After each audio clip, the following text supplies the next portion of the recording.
to Doug Guzman to fill the position of CEO and gave him a $700,000 salary. After all, with Liberals, once a crony, always a crony. But now he's forgetting that he's spending taxpayers' money, not Bay Streets. Can this Prime Minister stop asking young people to make sacrifices so that his friends get rich? La seule question qui est Honourable sur toutes Government les House lèvres, Leader. c'est est-ce que les conservateurs vont voler The only question Noël on aux Canadiens everyone's en lips causant une is, élection will the précipitée? Conservatives Ça steal fait 6 mois, Christmas juste 6 mois, from Monsieur le Président. Canadians On a eu by une triggering élection, an on a election? eu un mandat, on va We déposer were un just plan elected 6 pour months ago, bâtir and we got a l'économie la mandate plus forte du to G7, build the un strongest Canada economy in fort, the G7 et oui, and a strong du country. logement et des occasions, And to des build opportunités housing d'emploi and pour les jeunes d'un océan job à opportunities l'autre. for young people Est-ce que le from député coast va to voler coast to Noël coast. ou il va Is appuyer that nos jeunes member going en to steal appuyant notre Christmas, budget? or will he support our young Honorable people député de Charlebourg, Haute-Saint-Charles. The honourable member for Monsieur le Président, Charlebourg, Haute-Saint-Charles. le leader du Mr. Speaker, the government gouvernement, House il n'y en a pas Leader. deux comme lui. Parce que de mettre le fardeau sur les oppositions, de supporter une mauvaise gestion comme ils ont fait depuis 10 ans, puis quand ils sont en train de présenter aux Canadiens, c'est n'importe quoi, Monsieur le Président. Ce que le leader du gouvernement devrait répondre, est-ce qu'ils sont prêts à faire un budget qui va être abordable pour que les Canadiens aient une vie abordable? C'est ça la question. L'honorable leader du gouvernement à la Chambre.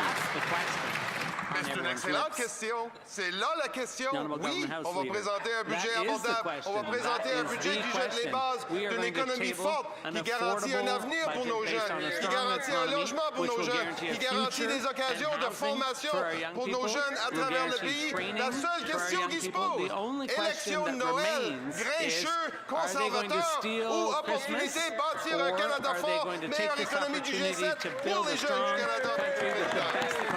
The honourable member from Nanaimo, Ladysmith.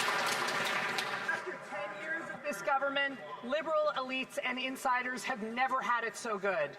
But the Prime Minister told Canadians they need to sacrifice. He promised he would spend less, but instead he spends more.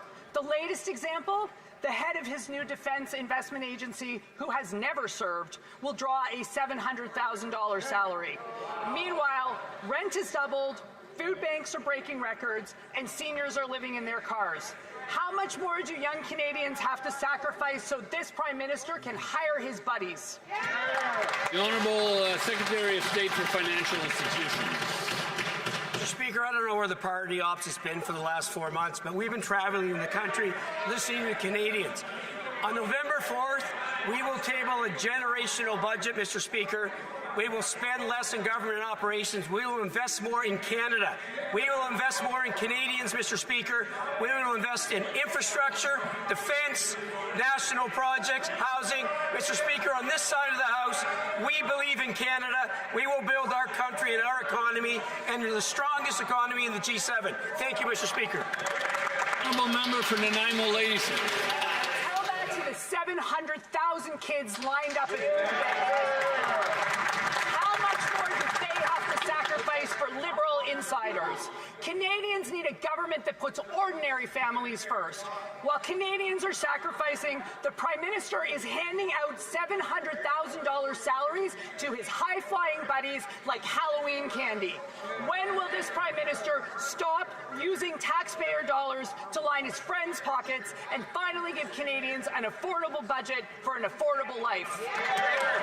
The Honourable Secretary of State for Labour. Party apologize to all the kids who take benefit of the National School Food Program, Mr. Speaker. They called it garbage last week, and they claimed it doesn't feed a single child. On the contrary, it feeds 400,000 kids every year, helping them to learn, helping them to focus, be ready for a full day of school. This is about giving every child an opportunity, no matter where they live, no matter where they earn. Mr. Speaker, I ask the members opposite, now that it's known, will they correct the record and apologize, or will they ruin Christmas with a Christmas? The honourable member for Carlton Trail Eagle Creek. After 10 years of this government, liberal elites and insiders have never had it so good. The Prime Minister promised to cut high-priced consultants, but has already broken that promise. In 3 years, consultant spending soared more than 30%. This Prime Minister said he'd do things differently. According to him, differently is spending more than a record $26 billion on consultants. Another broken Liberal promise. Will the Prime Minister cut the costly consultants so Canadians can afford to eat? Secretary.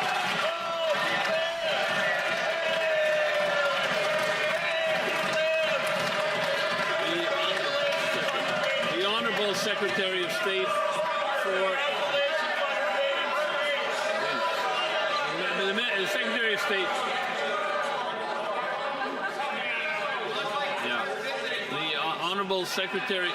The Honourable Secretary of State for Rural Development.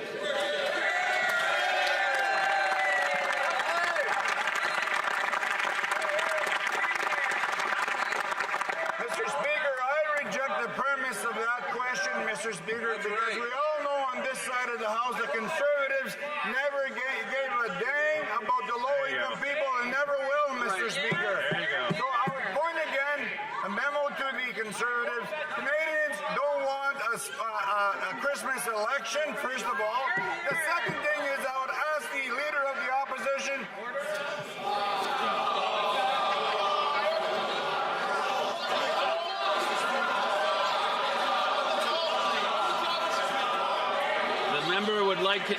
The member would like it from the top. Go from the top.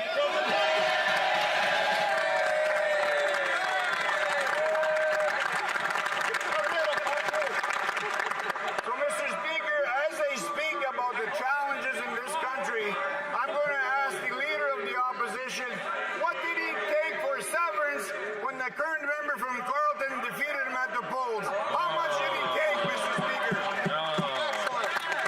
Member for Leeds, Grenville, Thousand Islands. Well, this Prime Minister and these Liberals are asking students to make sacrifices, and Canadians are lined up at food banks in record numbers. Their use of their well-connected friends and high-priced consultants is driving costs up, like the Benefits Modernization Program that the Auditor General says is ballooned by an additional $1.3 billion and could hit as high as $8 billion. Canadians can't afford this Liberal government when we see layoffs from coast to coast to coast that we've never seen before. Why is it that Canadians are being asked to make sacrifices while these Liberals continue to reward well-connected Liberal consultants? The Honourable Government House Leader. Mr. Speaker, this from the member who, when asked about his leader's comments on the RCMP, said, "I'm sorry, I have a lozenge in my mouth." So what I would like to ask that member is, will he take out his lozenge, go over and talk to the Leader of the Opposition, say, don't be a Grinch, don't cause a Christmas election, vote for this budget, and make Canada the best economy in the G7. Honourable member for Leeds, Grenville, Thousand Islands, Rideau Lakes. Well, I can tell you that a lot of Canadians feel sick after these Liberals continue to inflict their out-of-control spending on consultants. Last year alone, over $20 billion on well-connected Liberal insiders getting contracts. And this year, I think the number said that it's going to go as high as $25 billion. Why won't they put Canadians first? Instead of asking young people to make sacrifices, why won't they cut out their well-connected friends, put Canadians first, and deliver a budget that Canadians can actually afford? The Honourable Government House Leader. Mr. Speaker, notwithstanding the member's choice of cold remedy, we will be putting a budget before this House next week. This member will have an opportunity to vote for opportunities for young people, for UTIP grants to unions so that we can create skilled trade jobs, unionized skilled trade jobs on major projects in this country, so that we can fund science, so that we can fund education, so that we can give a raise to our military personnel. Mr. Speaker, please vote for that budget. Don't cause... L'honorable député de Jonquière. Monsieur le Président, hier, notre industrie forestière et ses travailleurs étaient sur la colline pour exiger qu'Ottawa les soutienne enfin face aux Américains. Ils demandent que le fédéral leur verse 50% de tout futur droit compensateur à payer. C'est une mesure à coût nul, puisqu'on sait que les droits américains sont illégaux et qu'à terme, nos producteurs seront remboursés. Mais c'est déterminant pour la survie de nos scieries. Hier, la ministre s'est montrée ouverte. Il n'en tient qu'à elle de transformer cette ouverture en action. Va-t-elle répondre positivement à la demande légitime de l'industrie? Honorable ministre de l'Identité et de la Culture canadienne. Monsieur le Président, je remercie mon honorable collègue pour sa question. Pas plus tard que vendredi dernier, avec mon collègue des Pays d'en haut, nous avons visité l'usine de Crête dans les Laurentides pour justement discuter avec eux de l'aide fédérale. 700 millions de dollars disponibles à travers la Banque canadienne de développement. 500 millions de dollars disponibles pour moderniser les entreprises. Le secteur du bois-d'œuvre est un secteur clé pour l'ensemble du Canada, Monsieur le Président. Et nous allons être là pour les supporter à travers ces temps difficiles. Le député de Jonquière. Monsieur le Président, on dirait que les libéraux se sont fait avoir eux aussi. On dirait qu'ils ont cru le premier ministre quand il disait qu'il y aurait une entente avec les Américains en juillet. Puis ensuite, il y en aurait une cet automne. Mais il n'y en a pas d'entente et force est de constater qu'il n'y a pas de sauveur au Parti libéral. C'est un dur réveil, ça fait mal. Mais ils doivent enfin comprendre l'urgence de protéger notre économie, notre industrie forestière réclame du soutien face aux droits compensateurs. Elle a besoin d'une subvention salariale. Quand est-ce que les libéraux vont agir? L'honorable secrétaire parlementaire, ministre des Ressources naturelles. Je remercie mon collègue. On est tout à fait d'accord avec lui. C'est une situation qui est non justifiée, des tarifs non justifiés. De ce côté-ci de la Chambre, on espère travailler avec lui et l'ensemble des députés, les 44 députés du Québec en particulier, pour aider notre industrie du bois d'œuvre. Tout à l'heure, le ministre l'a mentionné, on a 1,25 million de dollars déjà à l'œuvre et on veut en faire encore plus pour nos travailleurs de l'industrie du bois. Merci, Monsieur le Président. Honourable member for Parry Sound, Muskoka. After 10 years of this government, Liberal friends and insiders have never had it so good.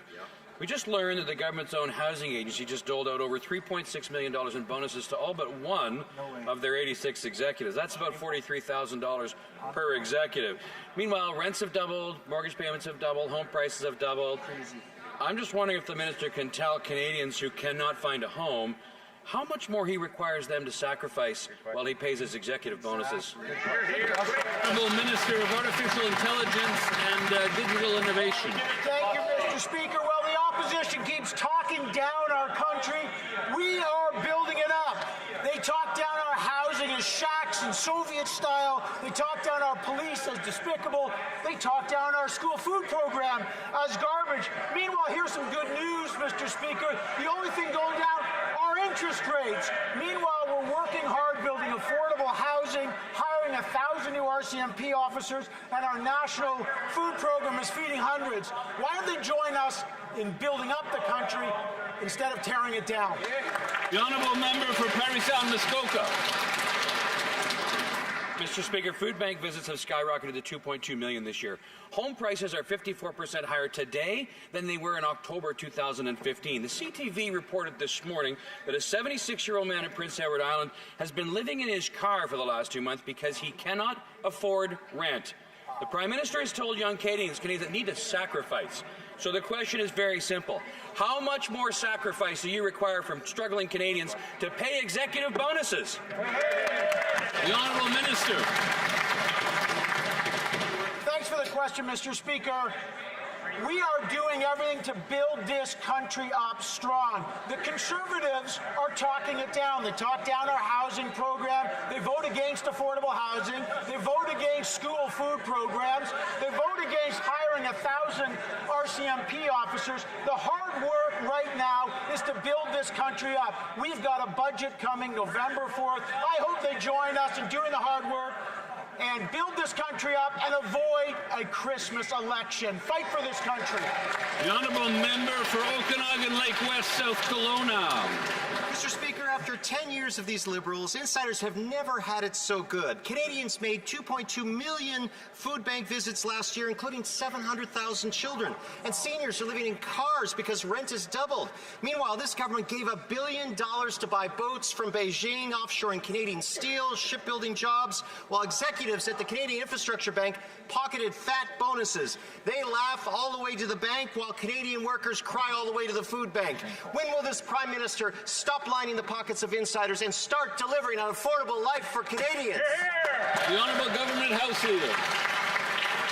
Well, I want to thank my honourable friend who's also the transport critic, and I will tell him that next week, November 4th, there's going to be a budget that solves the problem that he and I want solved, the problem of Drivers Inc. The Minister of Finance announced today that measures are going to be taken to make sure we restore labor standards and fairness to the trucking industry in this country. That's going to be in the budget. Will this member, I'm asking him, walk down the aisle, tell the Grinchy leader of the opposition, vote for the budget, don't ruin Christmas, build Canada strong, Mr. Speaker. The honourable member for Okanagan Lake West, South Kelowna. I didn't expect the minister to ask me to walk down the aisle with him. Canadians made 2.2 million food bank visits last year, while seniors are sleeping in cars because rent has doubled. Yet this Liberal government sent $1 billion taxpayer dollars to buy boats from Beijing and handed out eye-popping whopping bonuses at the Canadian Infrastructure Bank. Why is this Prime Minister using taxpayer dollars to reward insiders and offshoring Canadian jobs instead of helping Canadians afford the food and a roof over their heads? The Honourable Government House Leader. Well, I want to once again thank my honourable friend and tell him I'll walk down any aisle that he wants to walk down if he'll just walk down a few steps and tell the Grinchy leader of the opposition we don't want a Christmas election. We want to support a plan that gives raises to the military, that keeps that shipbuilding industry in Vancouver humming, building ships for the Coast Guard and the Canadian military. All of this is going to be in our affordable, great economy-building budget on November 4th. Will that member do the right thing? Tell the Leader of the Opposition we don't want a Christmas election, Mr. Speaker. L'honorable député de Lévis-Lotbinière.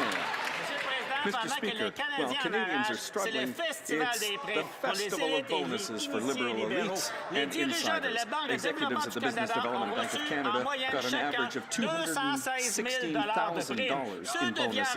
At Via Rail, it was $110,000 in bonuses. And at Export Development Canada, $143,000 in bonuses, Mr. Speaker. The Liberal Prime Minister is asking young people to make sacrifices, but not his buddies. Can this Prime Minister stop asking young Canadians to make sacrifices to enrich his buddies?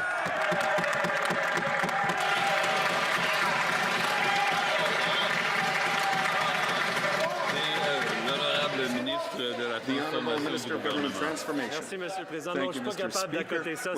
C'est très fort, mais on l'a déjà vu faire mieux, Monsieur le Président. Je félicite quand même. Quant à sa question, il veut nous parler de sacrifice. C'est un peu hypocrite de leur part. Il serait prêt à sacrifier l'allocation canadienne pour enfants. Il serait prêt à sacrifier le régime canadien de soins dentaires. Il serait prêt à sacrifier le régime canadien d'alimentation scolaire, Monsieur le Président. Il serait prêt à sacrifier, Monsieur le Président, une hausse de salaire pour les forces armées canadiennes. Mais, Monsieur le Président, ils savent quelque chose par rapport au sacrifice. Le chef de l'opposition était prêt à sacrifier un de ses propres députés pour se faire élire il y a quelques mois de ça. C'est qu'on comprend qu'ils n'ont pas de problème avec les sacrifices, Monsieur le Président. Merci. The Honourable Member for West Vancouver, Sunshine Coast, Sea to Sky Country. Mr. Speaker, money laundering, fraud, and financial crimes fuel organized crime, undermine confidence in our financial system, and contribute to serious challenges like the opioid crisis and rising housing costs in British Columbia. Our government has taken decisive action in recent years through major legislative reforms, but the sophistication of these crimes means we must remain vigilant and we must do more. Can the Secretary of State for the CRA and financial institutions update the House on how our government is strengthening enforcement to better detect and disrupt financial crime? The Honourable Secretary of State for Financial Institutions and... Mr. Speaker, I want to thank my colleague. Just a moment. I just want to warn some members in this corner that we have to keep the level of noise down so that we can hear the Secretary of State for Financial Institutions and the Canada Revenue Agency. Mr. Speaker, I want to thank my colleague for this important question. Last week, our new Liberal government introduced that on November 4th, our very first budget will take decisive action to safeguard Canadians' financial information and life savings. All of us in this House have had cases of heartbreak, especially seniors being defrauded. That's why we will introduce several measures in Budget 2025 to combat financial crimes, such as federal anti-fraud strategy, a dedicated financial crimes agency, and a code of conduct to combat economic abuse. Budget 2025 will build Canada strong by protecting... L'honorable député de Louis-Saint-Laurent, Mr. Speaker, for 10 years the Liberals have been completely mismanaging taxpayer money. And the Auditor General has given us a terrible example. The Canada Revenue Agency signed a contract for 10 years for a new telephone system with a budget of $50 million. Do you know how much it's cost them so far? $190 million, and it might go up to $217 million, 4 times more than what was expected. That's Liberal management. Will the Liberals finally understand that they need to stop wasting money and put in place measures so that people can have an affordable... Le ministre de la Transformation du gouvernement. The Minister of Government Transformation. And I'll be happy to brief my colleague from the opposition so that he understands the nature of that contract, which was a competitive bid where the fees of $190 million over 10 years were included in the initial contract. We got good value for money. If you'd like to know more about that specific instance of procurement, I'd be happy to brief him on that. Otherwise, I would invite him to listen to what was said at committee recently, where the President of Shared Services Canada explained the situation. The Honourable Member for Louis Saint Laurent. Mr. Speaker, I would invite everybody to listen to what happened at committee about the CRA. It was very instructive on the completely irresponsible way that they have been managing the CRA for the last 10 years under this Liberal government. The result, Mr. Speaker, is what? Well, it means that there are 2 million Canadians who are going to food banks right now. The cost of housing has doubled since these people have been in power. And what has the Prime Minister asked for from young people? More sacrifices. When will the government understand that they need to stop wasting, that they need to put in place real measures so that all Canadians can have an affordable life? The Honourable Minister. Mr. Speaker, what we promised Canadians and young Canadians, and the reason why they're on that side of the House and we're over here, is we promised a serious plan for Canada's economy by making key investments to build Canada's economy while reducing the cost of living, while increasing the cost of purchasing power. That's what we did by lowering taxes for 22 million Canadians. That's what we're going to do on November 4th. I would invite the member to support. The Honourable Member for Calgary-Crowfoot. After 10 years of this government, Liberal elites and insiders have never had it so good. But the Prime Minister told young Canadians that they are the ones who need to sacrifice. So while young Canadians have given up on home ownership, the Auditor General reports that the CRA allowed a telephone system contract to go from $50 million to nearly $200 million, while they still don't answer the phone. Will the government deliver an affordable budget that reins in sweetheart deals for insiders, yes or no? Yeah, you got it.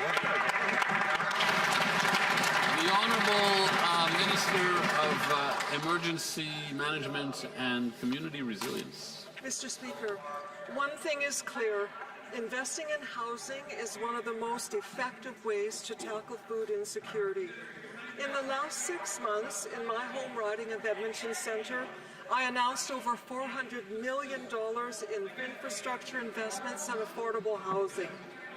We're not asking young people to make sacrifices or Canadians to make sacrifices. We're asking the Conservatives to support our generational budget so we can keep building homes and make life affordable for Canadians. The Honourable Member for Calgary-Midnapore. After 10 years of this Liberal government, elites and insiders have never had it so good. Meanwhile, the Prime Minister's message to young Canadians is to continue to sacrifice. While Canadians are lining up at food banks, billions of their tax dollars keep going to consultants, $25 billion, in fact. Consultants that don't stick to budgets or, according to the Auditor General, don't even deliver results. So why doesn't this Prime Minister make his friends and insiders sacrifice instead of young Canadians? The Honourable Minister. Mr. Speaker, as I said, one of the biggest drivers of food insecurity is the cost of housing, and that's why we're focused on getting more homes built. That's how you make life affordable for Canadians, and we're starting to see progress. Projects are breaking ground, rents are starting to level off, and more families are moving into homes that they can afford. The Conservatives can criticize all they want, but if they really wanted to help families with affordability, they'd support our budget. The member for Calgary-Midnapore. The numbers don't lie. Canadians have made a smashing 2.2 million food bank visits. Over 700,000 are children. 700,000, Mr. Speaker. Canadians are living in their cars. They are struggling. They can't afford food and they can't afford homes. These are facts. So why won't the Liberals admit that their programs aren't working and that they will choose their friends and insiders over Canadians every single time? Honourable Minister of Jobs and Family. Mr. Speaker, I've noticed that the Conservatives have stopped quoting the report from Food Banks Canada. And you know why, Mr. Speaker? Because in that report, in fact, what Food Banks Canada said is that there are some promising signs from the federal government. Things like Canada Disability payment for the very first time, something those guys voted against. The Canadian Dental Care Plan that's bringing down costs of dental care for Canadians, Mr. Speaker, a national food program, and a national housing strategy that's focused on market rent housing. Mr. Speaker, that's what they're prepared to throw away. The honourable member for St. Albert, Sturgeon River. Mr. Speaker, the Prime Minister stands to make tens of millions of dollars in future bonus pay from 3 investment funds that he registered in Bermuda and the Cayman Islands. So a simple question, how many other investments does the Prime Minister have in offshore tax havens? Good question. The Honourable Government House Leader. That member knows very well that all members in this House must abide by some of the strictest, most stringent ethics rules in the world. The Prime Minister has not only met but exceeded his requirements under those ethics guidelines, Mr. Speaker, and he will continue to do so. The honourable member for St. Albert, Sturgeon River. Mr. Speaker, expert testimony reveals that the Prime Minister's company, Brookfield, is the biggest tax dodger in Canada, having avoided paying a staggering $6.5 billion in taxes in just 5 years. As chair of Brookfield, the Prime Minister registered 3 investment funds in Bermuda and the Cayman Islands in which he stands to make millions. So again, how much does the Prime Minister have in offshore tax havens? The Honourable Government House Leader. Once again, Mr. Speaker, Canada lives under the most stringent and strong ethics guidelines for designated public office holders in the world. All members must comply with these requirements. These requirements are met very transparently, including the Prime Minister's, which is all, of course, available for the public to view. These ethics guidelines in Canada are strong, and we should be proud of that, Mr. Speaker. For St. Albert, Sturgeon River. Mr. Speaker, the Liberals speak of a stringent and robust regime, yet the Prime Minister's company, Brookfield, registered multiple funds to a bike shop in Bermuda, all to avoid paying taxes in Canada, a bike shop. The Prime Minister is dodging a simple question, so I will ask it again. How much money does he have in offshore tax havens? Just a number, please. The Honourable Secretary of State for Financial Institutions. Mr. Speaker, on April 28th, Canadians had a choice between a leader with world and business experience versus a leader with no experience outside of this House. Canadians spoke loud and clear. They elected a leader that's going to build Canada, invest in Canada. They elected a leader that's going to make Canada the strongest economy in the G7. Thank you, Mr. Speaker. Member for St. Albert, Sturgeon River. Mr. Speaker, the Prime Minister refuses to come clean about his offshore tax havens. Meanwhile, he lectures young Canadians that they need to sacrifice more. Well, after 10 years of these Liberals, they can't afford food, they can't afford rent, they have nothing left to give. So when will the Prime Minister park his hypocrisy, come clean, and tell us how much cash he has stashed in offshore tax havens? The Honourable Secretary of State. Mr. Speaker, while the party opposite is focused on their leader, we're focused on Canada. We're focused on building our economy, the strongest in the G7. Mr. Speaker.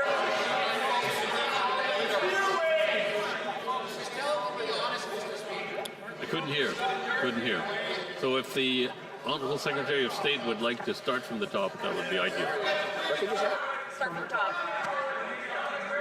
Mr. Speaker, the party opposite has had a bad week. We understand that. They're focused on their leader and they're focused on a revolting caucus. But on this side of the House, we are focused on building Canada. We are focused on investing in Canada. On November 4th, we will come forth with a budget that will invest, build our economy in the strongest into the G7. Thank you, Mr. Speaker. L'honorable député de Terrebonne. Mr. Speaker, we have the industries, the innovators, and the workers ready to deliver the advanced technologies that our armed forces and our allies need, from aerospace to cyber systems. Can the Minister of Government Transformation please explain to the House how Buy Canadian will ensure that federal procurement supports the development of a strong Canadian defense and security industry, that it strengthens our supply chains and builds a more resilient and prosperous economy for all Canadians. Le ministre. The Honourable Minister. Thank you, Mr. Speaker, and I'd like to thank the Honourable Member for Terrebonne, and I'm very happy to say that to the Member for Terrebonne, happy to see her with us here in this House, and I thank her for her excellent question, Mr. Speaker. It's an excellent question because I know that there are a lot of businesses in her riding for whom it's important that we buy Canadian. What does it mean to buy Canadian? It means that we prioritize Canadian businesses, that we have requirements for Canadian content. It means helping SMEs so that they can participate in federal procurement. It means supporting Canadian businesses in aerospace, in naval construction, in AI, in manufacturing. And Mr. Speaker, we're going to go forward because we know that contracts are always better than the Honourable Member for Foothills. The facade has been exposed. The Prime Minister's claim of being a master negotiator is pure fiction. Every time the Prime Minister meets with foreign leaders, it's Canadian farmers who suffer the consequences. Now India has slapped a 30% tariffs on Canadian yellow peas. This is when farmers are already suffering from crippling tariffs from China on peas, canola, beef, seafood, pork, and other commodities. Now India has taken another step, and every time the Prime Minister travels, it's farmers who feel the pain. So why is it that Canadian farmers are the ones paying the price for the Prime Minister's vanity tour? The Honourable Minister of Foreign Affairs. Mr. Speaker, numerous times I have reiterated in this House the importance of diversifying Canada's supply chains. Over the past number of months, I have spoken with my counterpart in Pakistan. Pakistan is one of the world's largest importers of canola. This morning, he confirmed to me that Pakistan will open its doors to Canadian canola. In fact, he confirmed to me that orders have already been placed for Canadian canola. This is great news for Canadian farmers, Mr. Speaker. On this side of the House, we will build Canada strong. The Honourable Member for Foothills. Thanks to the Liberal trade failures, now 80% of Canada's pea markets are facing tariffs. That is the fact. Every time this Prime Minister travels, it's Canadian farmers who are suffering the consequences. Let's look at the Liberal scoreboard.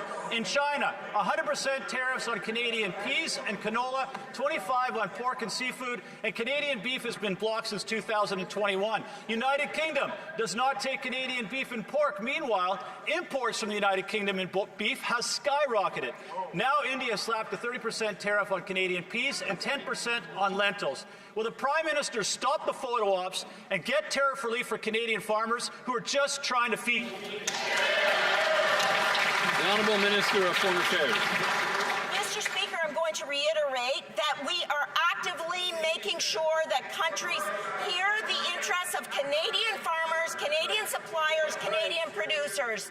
Not only is Pakistan opening its doors to Canadian canola, I raised potash and canola, agriculture and seafood in my recent trip to the Indo-Pacific, and the governments with whom I spoke assured me that we will continue to work together to build economic supply chains across the Indo-Pacific, which is why the Prime Minister is in the region right now.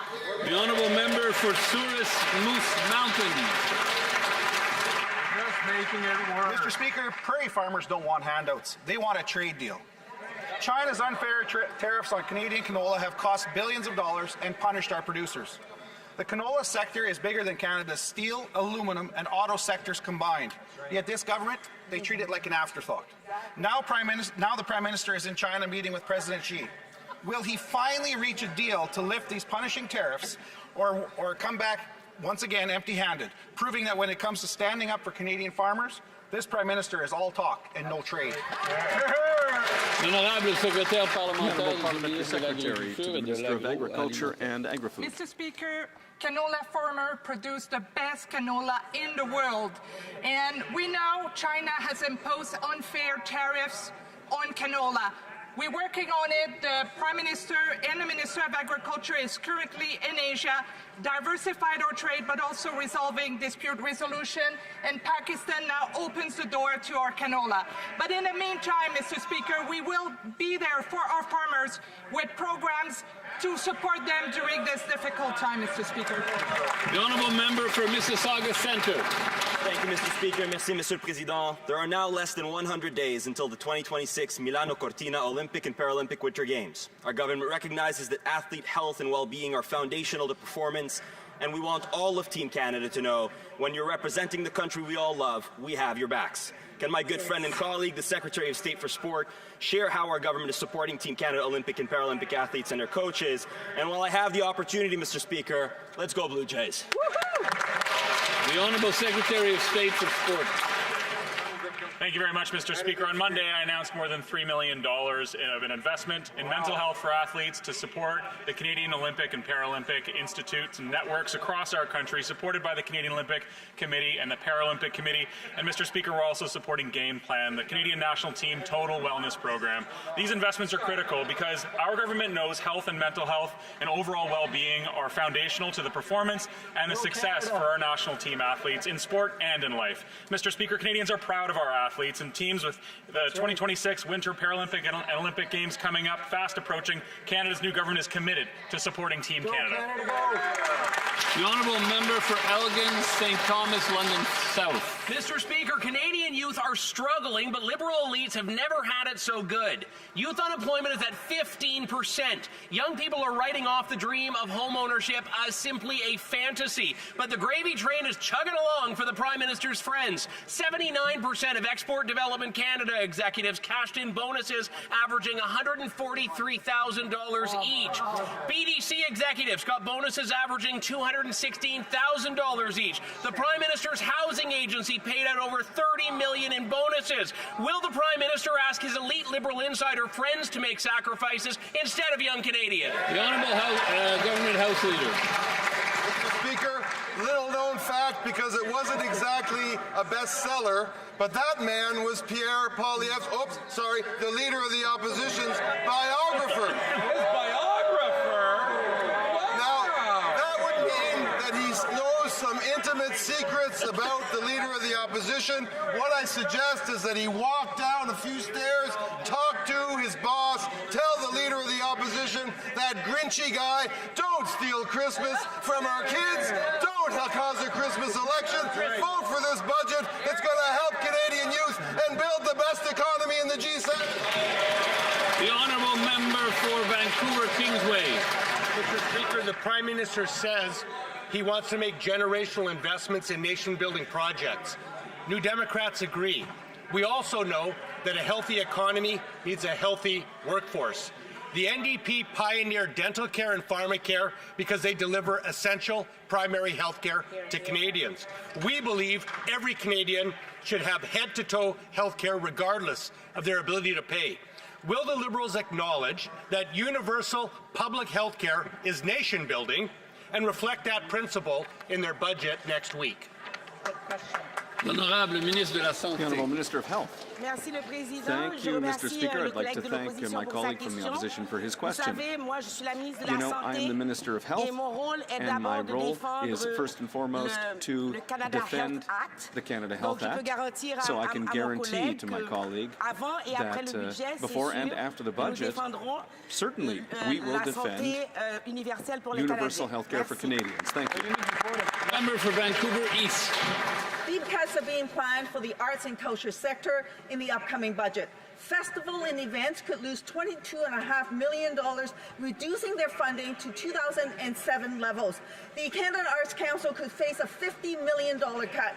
Arts and culture not only feed our soul, they are a major economic driver, contributing $65 billion to Canada's GDP in 2024, generating $17 billion in federal and provincial tax revenue. Funding should be increased to support these made-in-Canada jobs. Will the Minister of Finance scrap these cuts? Hear, hear. L'Honorable Ministre de l'Identité et de la Culture Canadienne Culture. For her question.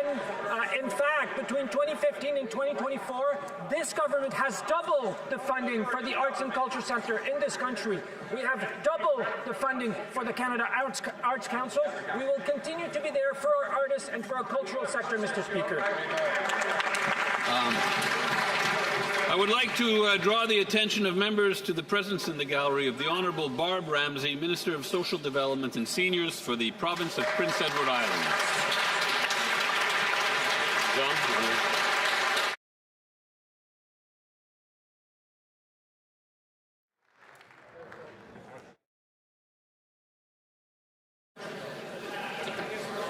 Order. Order.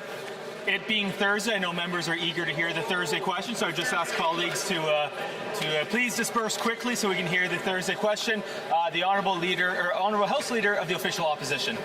Why would people be leaving the chamber for the Thursday question? I thought maybe we should ring the bells for a few minutes.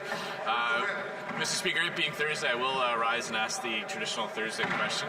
I know I speak for all Canadian baseball fans who have a lot on their minds this weekend other than what the government's legislation might be next week as the Blue Jays come home with the wind in their sails as they look to finish the job in Game 6 and 7. And I know I'm very excited for that and want to congratulate all the players, the teams, and the fans for an amazing playoff run so far. Mr. Speaker, I heard a lot of references to the Grinch in the government House Leader's answers today. I will point out that much like this Prime Minister is making food unaffordable for Canadians, so too the Grinch took the roast beast away from the Who's in Whoville. I know many Canadians can't afford Who's-its and What's-its after this government's inflationary deficits has priced families out of being able to buy toys for their children.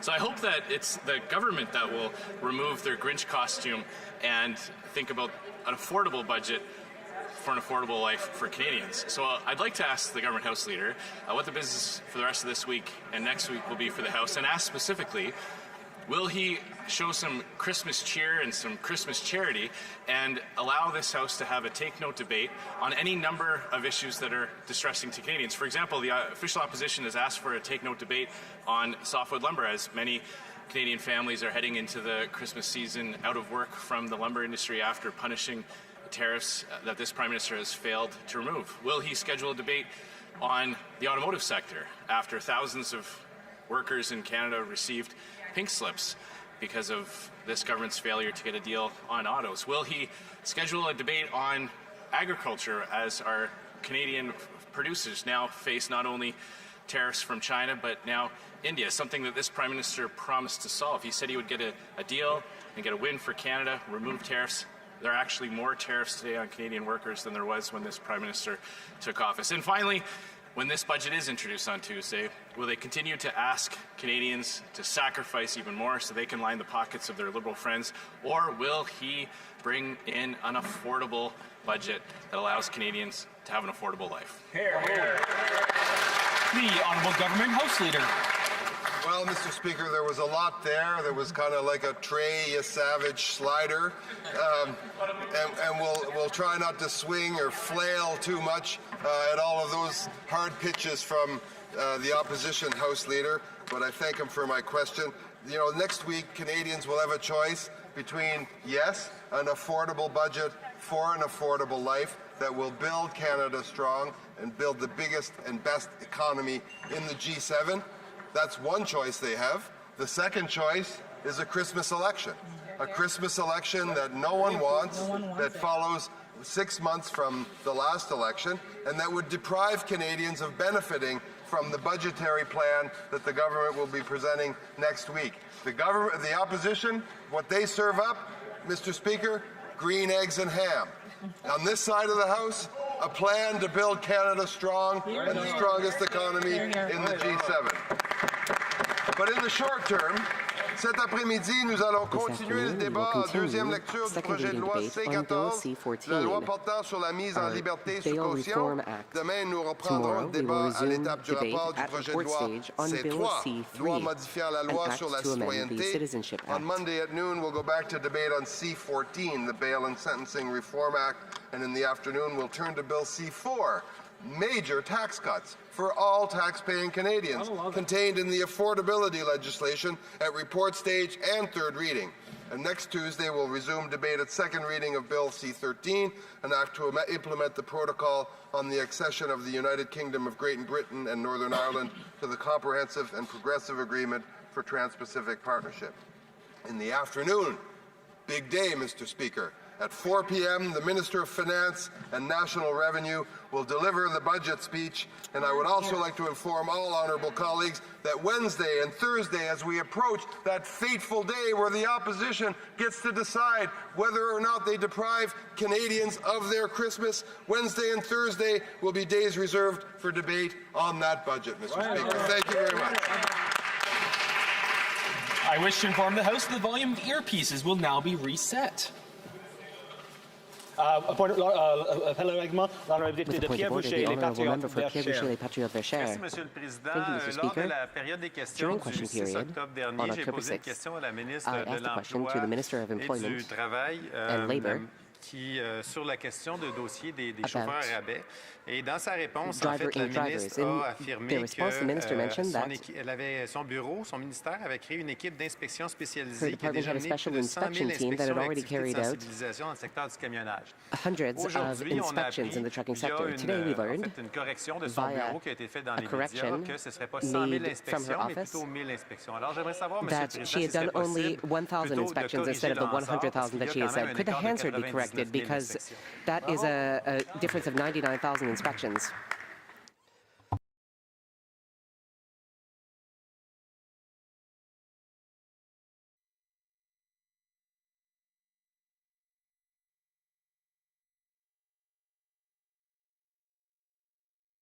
Je remercie l'honorable député Pierre-Boucher, les patriotes verchères.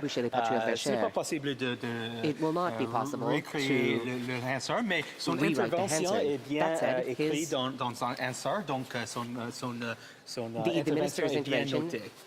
Has been noted in the answer correctly. Ordre du jour. Government orders, government bills, commons, resuming debate at second reading of Bill C-14, Bail and Sentencing Reform Act. Resuming debate. Reprise du débat, the honourable member for Fleetwood Port Kells. Mr. Speaker, I will be sharing my time with member from Nunavut. I am pleased to speak today about Bill C-14, the Bail and Sentencing Reform Act, which proposes amendment to the Criminal Code to strengthen Canada's bail and sentencing law by tightening release provisions for repeat and violent offenders and ensuring that serious crimes are met with sentences that reflect the gravity. I would like to focus on remarks today on the proposed changes to the conditional sentencing order regime, which is commonly referred to as house arrest. The conditional sentencing was introduced in 1966 to reduce the over-reliance on incarceration and correctional institution by allowing judges in appropriate circumstances to order that a sentence of imprisonment be served in the community under strict condition.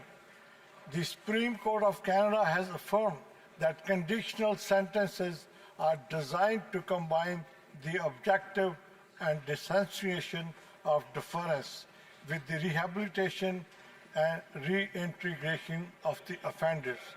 And judges must impose conditions that reflect this balance. Such conditions can include curfews, mandatory counseling, abstention from alcohol or drug, abstention from owning weapons, and frequent reporting to a supervisor. Breaching any condition can result in the order being offended placed in a custody to serve the remainder of the sentence. To qualify for such an order, a number of conditions must be met. Number one, an offender must receive a sentence of less than 2 years. Number two, the court must be satisfied that serving that sentence in the community would not endanger public safety.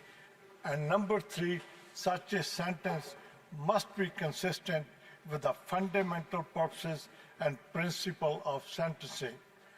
The Criminal Code imposes that other limitations are on the availability of conditional sentences, even if those conditions are met. Specifically, conditional sentences cannot be imposed for offenses that carry a mandatory minimum term of imprisonment, or for offenses related to terrorism or criminal organization when prosecuted by indictment, and the maximum penalty is less than 10 years.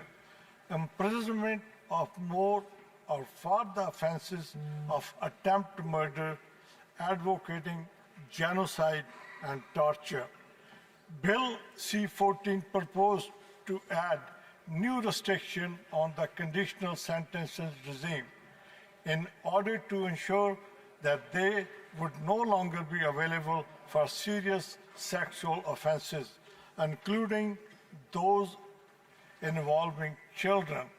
In particular, conditional sentence would no longer be available for the following offenses: sexual assault when prosecuted by indictment, sexual assault with a weapon, threat to a third party causing bodily harm, aggravated sexual assault, sexual exploitation of a person with a disability when prosecuted by indictment.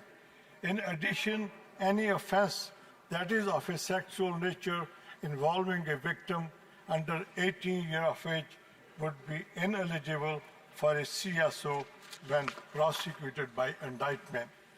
Those proposed changes to the availability of conditional sentence are measured and deliberate. They would maintain conditional sentencing option for low-risk offender in appropriate cases, while reaffirming that sexual violences and exploitation demand more significant consequences.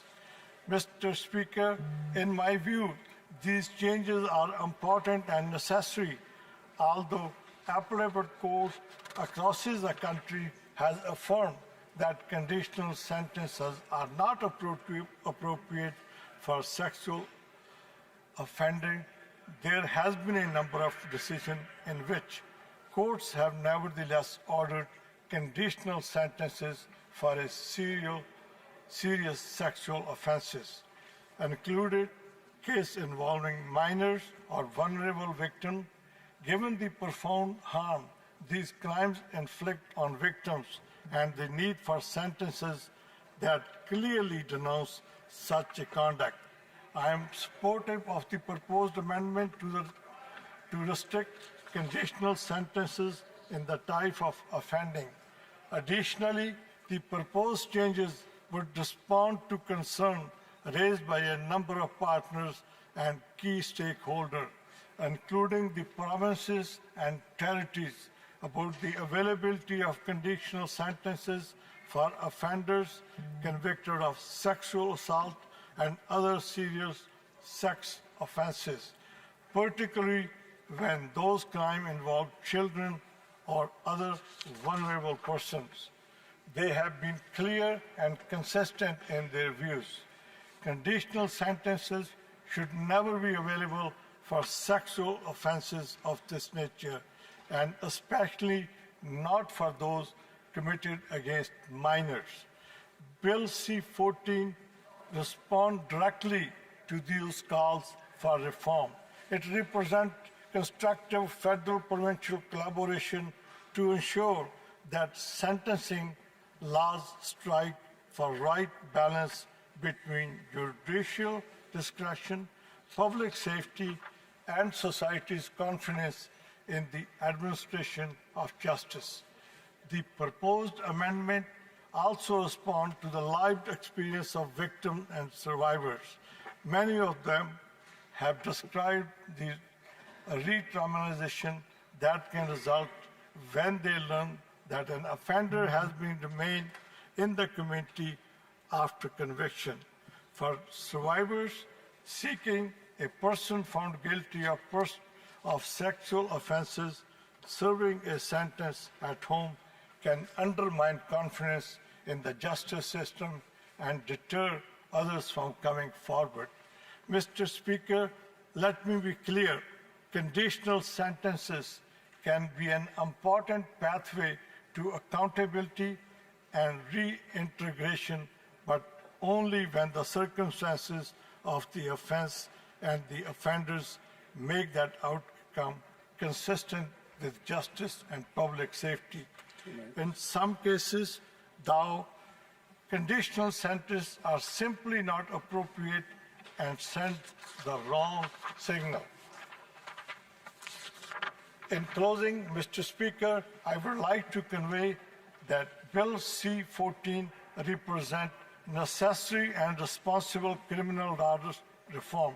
It demonstrates that the Parliament can respond thoroughly to emerging challenges in the justice system, refining the law to reflect both fairness and accountability. It strikes the right balance so that our sentencing framework remains coherent, consistent, and worthy of the public trust. For those reasons, I urge all members to support the swift passage of Bill C-14, a set of reforms that reaffirm our collective commitment to a justice system that stands for victims, protect communities, and preserve the integrity of the justice system. In doing so, we send a clear message that fairness and safety can reinforce one another, and that the criminal justice system in Canada will always remain both principled and strong. Thank you, Mr. Speaker. Questions and comments. Questions et commentaires. The honourable member for Nanaimo, Ladysmith. Thank you, Mr. Speaker. Conservatives worked hard to repeal Liberal bail. We introduced legislation weeks ago. Unfortunately, the Liberals refused to work with us. They refused to propose amendments, and ultimately they defeated our bill because it was put forward by us and not by them. Now they've introduced their own bill and are calling for cooperation. I want to be clear that we will work with anyone and everyone to protect Canadians. But there have been several victims of crimes perpetuated by people out on bail in the interim. Will the member admit that Liberal bail was a failure and apologize to those victims? Will he admit that the Liberals played politics with Canadian safety? The honourable member for Fleetwood Port Kells. Mr. Speaker, I want to tell my opponent, we don't play politics. We don't play with slogans. We are there to defend Canadians, and we will do whatever it takes to defend the Canadians. Question et commentaire, l'honorable député Gaspésie, les îles de la Madeleine, liste de gauche. Merci, M. le Président. Je remercie mon confrère pour son exposé. J'ai une question pour lui. Sur quelle base factuelle est-ce que le gouvernement s'appuie pour dire que le système de mise en liberté provisoire ne fonctionne pas? Le ministre de la Justice, lorsqu'il a annoncé C-14, est venu dire qu'il y avait une carte gratuite pour sortir de prison, qu'on était accusé, que c'était terriblement facile. Quand on regarde les chiffres au Canada, 71% des détenus des prisons provinciales ou territoriales présentement sont en attente de procès. Donc, ce sont des gens à qui on a refusé de donner une liberté provisoire. Dans les années 80, il y a 75% des gens qui se voyaient refuser plutôt une libération provisoire. Et aujourd'hui, c'est beaucoup plus difficile d'obtenir une liberté provisoire. Alors, à quel problème et sur quelle base factuelle le gouvernement s'appuie-t-il pour réclamer ce qu'il réclame? The honourable member for Fleetwood Port Kells. Mr. Speaker, may I request my friend repeat, because my system, I wasn't able to, the translation was not working. Okay. Alors, we will pause the clock just briefly, and if si le député de Gaspésie, les îles de la Madeleine, liste de gauche, peut répéter son question très vitement. Plaisir, M. le Président.